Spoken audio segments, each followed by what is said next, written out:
যারা দৃষ্টিশক্তি থাকতেও আসলে পড়ালেখা করে না, তাদের জন্য আমি বলতে চাই যে আল্লাহ যে এত বড় একটা নিয়ামত দিয়েছেন, এটার আসলে শুকরিয়া আদায় করা উচিত।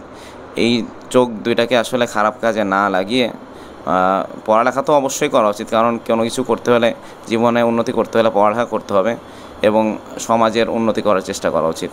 সমাজের উদ্দেশ্যে বলবো যে সমাজের মানুষ আসলে প্রতিবন্ধীদের আসলে অনেকে একটা বোঝা মনে করে, বা অনেকে মনে করে যে আমরা চোখে দেখি না, হয়তো আমরা কোনো কিছুই করতে পারি না, কিন্তু তারা তো আসলে দেখতে পাচ্ছে না যে আমরা পড়ালেখা করতেছি, নিজের কাজ নিজে সবই করতে পারতেছি, এবং এখান থেকে যারা পড়ালেখা করে গেছে সবাই স্বনির্ভরশীল, কারো উপর তারা নির্ভর করে থাকে না, এবং তারা নিজেরাই নিজে চলতে পারে।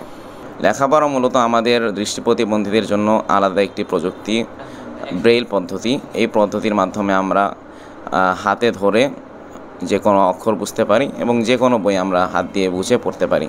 আমি এখানে এসে ব্রেইল শিখে এখন আলহামদুলিল্লাহ আরবি, বাংলা, ইংলিশ, অঙ্ক সব কিছু এখানে পড়তে পারি। এখানে আসলে পড়ার জন্য কোনো ছাত্রেরই কোনো খরচের প্রয়োজন হয় না। এখানের খাবার দাবার, থাকা, সব কিছু মিলে পোশাক আশাক, চিকিৎসা সব কিছু এখান থেকে প্রোভাইড করা হয়, এবং যদি কারো পরিবারে সমস্যা থাকে, আর্থিক সমস্যা, সেই পরিবারকেও সাহায্য করা হয়।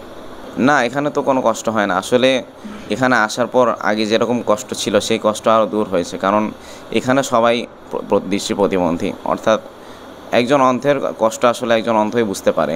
যার কারণে আমাদের এখানে আমাদের জন্য যাতে সুবিধা হয় সেভাবেই সব কিছু ব্যবস্থা করে রাখা হয়েছে, যার কারণে আমাদের কোনো কষ্ট হয় না আর কি। নিউ ইয়র্ক থেকে সম্প্রচারিত TVN 24 টেলিভিশন, বিশ্বজুড়ে বাঙালির কণ্ঠস্বর।